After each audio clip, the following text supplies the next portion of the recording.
7 years ago, almost to the day, I reviewed everyday items for Magic the Gathering players and spotlighted this, the Stanley 10-compartment organizer. One of the best Magic the Gathering products that was never made with Magic the Gathering in mind. Since then, it has seemed all but impossible for a company to manufacture a product that comes even close to doing all that the Stanley organizer does. But now, Gamegenic would like to try to not only equal the Stanley, but surpass it, presenting the Gamegenic Castle. But just how well does this stand up to the Stanley organizer? Let's find out, as this video will be a detailed compare and contrast between the two products, exploring not only all the castle has to offer, but also revisiting the many, many great qualities that the Stanley possesses. But the castle isn't just a smaller, more compact Stanley.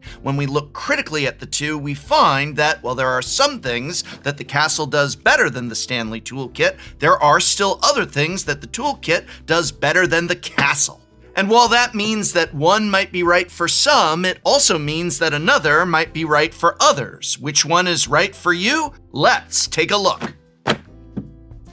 The first obvious difference is size and price. The Stanley can hold up to 12 commander decks, versus the castle, which can only hold half as many. However, the default of the Stanley is to only come with 8 commander deck sized trays, and an additional 2 double-wide sized trays, which these are not good for holding your commander deck, and your best bet with these is to use them for, an actual deck box. It's not ideal, and most Magic the Gathering players need to swap out the double-sized trays in favor of 4 commander deck-sized trays, which you're gonna have to buy an additional toolkit for those. So while the castle, in contrast, holds only 6 commander decks, it is incredibly more compact and slender. Not to mention that it has an optional shoulder strap, which I'll get to in a moment. The castle isn't made for holding deck boxes, though, which I found a little odd, as the Gamegenic Bastion seemed like a no-brainer to slide in place of one of those removable trays, but alas, no. It almost fits, so maybe Gamegenic will release a slightly more compact Bastion that can be used in conjunction with the castle. But for now, the castle is limited to these removable card trays, each of which can hold a double-sleeved commander deck with extra room for tokens or just really thick sleeves. In terms of those removable trays, the Stanleys are indeed deeper, but that's actually a drawback when compared to the castles. The castle's removable trays are wider than the Stanleys and hold more cards. And wow, is getting your deck in and out so much easier with the castles, as it was actually designed for Magic the Gathering cards. You can grip the side of your deck, they fit perfectly, there's no chance of bending the cards, and it really is night and day compared to the turn it over and dump it out system of the Stanley. And so all of this actually results in the castle's trays holding more cards. While both can hold snap cases, the castle can easily accommodate commander decks double-sleeved in thick sleeves, while leaving room for tokens. There's just so much extra space, despite the smaller overall look and feel. That's because the castle was actually made with Magic the Gathering cards in mind, while the Stanley toolkit was made with nuts and bolts and wrenches in mind. It's just a happy coincidence that the removable trays work so well with Magic the Gathering cards. And to be clear, there is actually more room in the castle compartments when side-loading your cards. Now, top-loading them like this might look really cool for display, though, of course, anyone who owns one of these knows that walking around a convention like this might mean some cards slip loose, and really, for the proper safety, you should be side-loading, which actually means more can fit and more easily inside of the castle. What's more, when you top load into the Stanley, it's not the safest for your cards, and certainly not the easiest. Getting them to lay flat, I just lost one on the floor there, imagine doing this on the convention hall, is not ideal. You have to really kind of kajigger it in. And even then, you're only gaining a little bit of extra space. Obviously, preferences may vary, but my preference is for the removable tray that was actually designed with card storage in mind.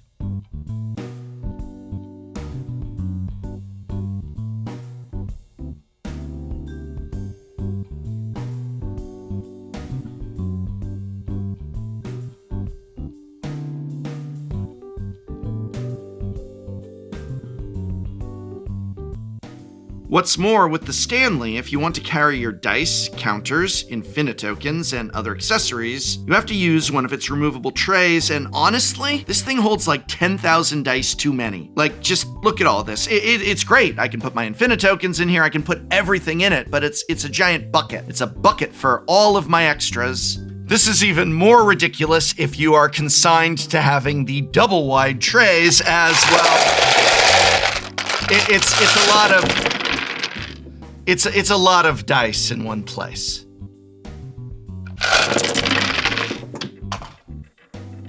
The castle, however, flips over to reveal a toolbox of its own, with a wide variety of differently sized, compact, and removable trays, which can be used to hold everything from dice to counters, to more dice, to more counters, to more dice. Okay, this is a lot of removable trays, but there's also room for extra tokens, those infinitokens, pencils and pens, and the like. Honestly, my biggest issue here is that there's just way too much for most Magic players. I don't think the average Magic player needs this many dice. It's great for separate token piles, but there's only 2 of these compartments that hold token-sized Magic cards. I do wish more trays had been made for holding sleeved tokens, or maybe a really large one for plane chase cards. And if you remove all of these at once, it's very tricky to figure out which order they go back in. It's not that customizable. The top has icons to indicate which side of the castle is the dice and which side is the decks, which I think is really cool and classy. What's interesting is that the dice side of the castle more or less holds the same amount as one of the removable compartments from the Stanley. I pretty much dumped this out into my castle, the main difference being that the smaller compartments help for organization and are removable, though whether or not being removable is an advantage is up to you. Oh, I thought they would all spill out. I thought that would be really funny. I was like, they're all gonna spill out. Like, remember? Okay, well, here.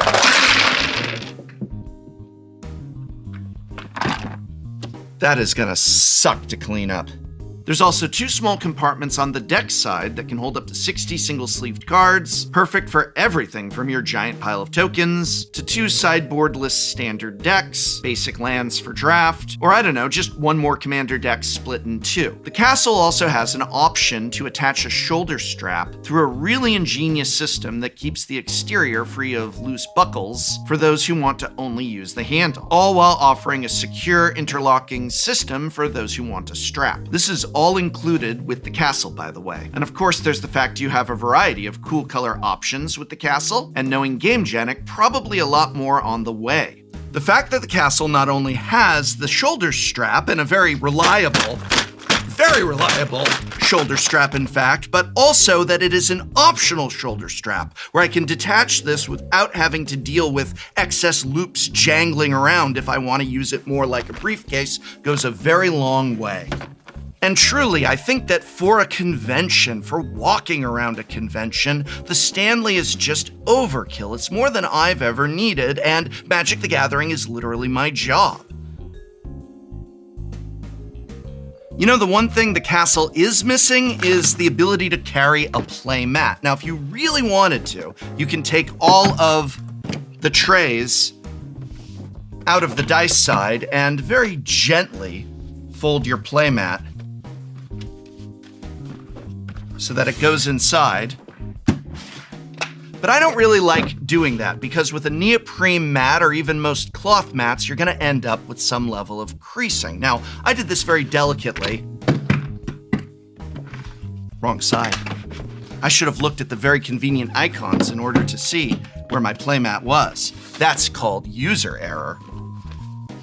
It doesn't need to be pressed tight. In fact, it really is gently seated within that compartment, but still, I wish there was some way, I don't know, would it work to have a attachment that could click on the same way that the shoulder straps do to be able to hold your playmat? That'd be cool. Maybe the future holds something like that. For now, though, it does have a better option for carrying a playmat than the Stanley.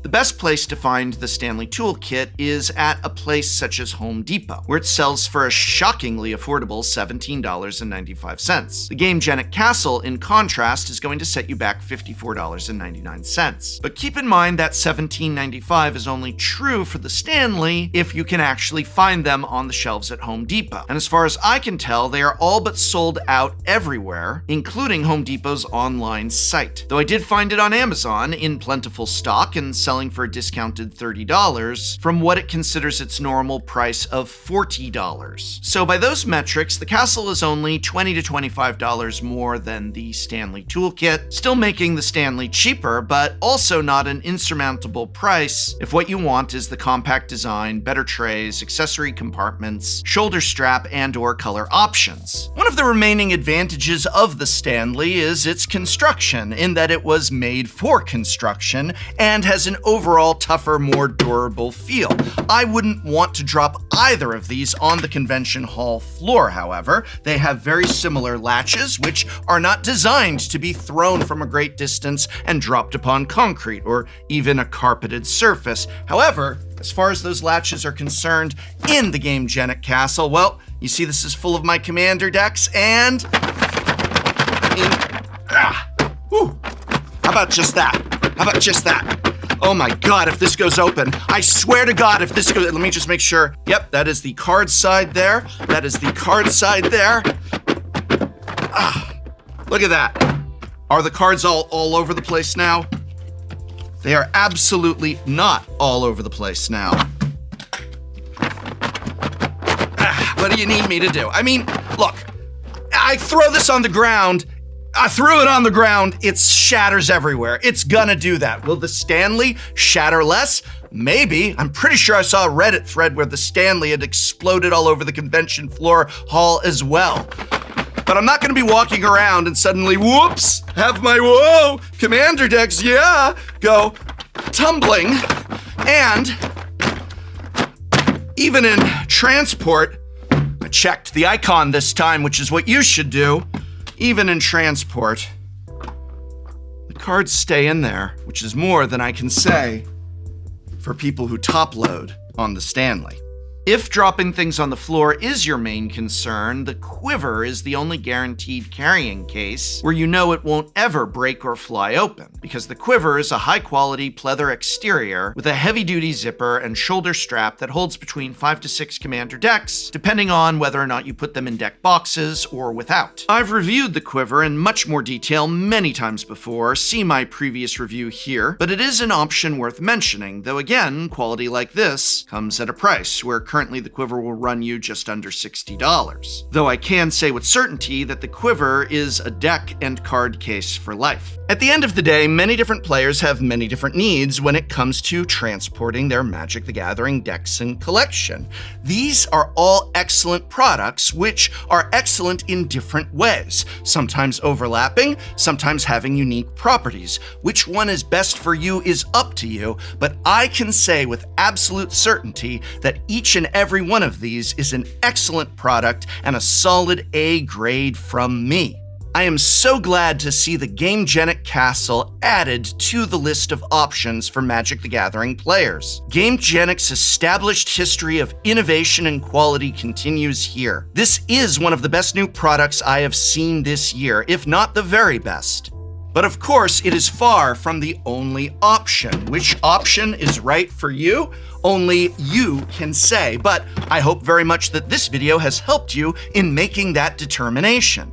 And now you can help me out greatly just by watching one of my prior reviews. The most recent deck box and card sleeve reviews are listed in this video's description, as well as if you click on the eye up here, as well as some classics that still apply. You can even check out our complete review library where, if it's for sale at your local game store, I'm pretty sure I've reviewed it. Scroll through deck boxes, playmats, and card sleeves to see what grade I give the product you are considering.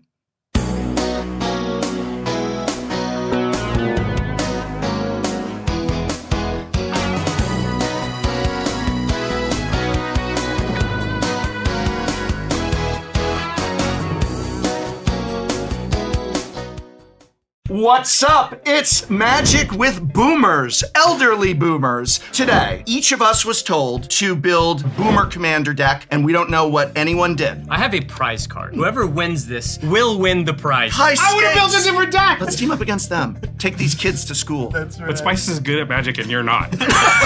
Flame tongue Kavu. Oh, good old fashioned. There we go. Illusory terrain. I'm playing Omnath, and I only have access to blue mana. Commander is supposed to be about having fun with your friends. I'm having fun. Are you not having fun? It's like a 7-tiered nacho dip. That's how I build my decks. Maybe don't be so antagonistic all the time.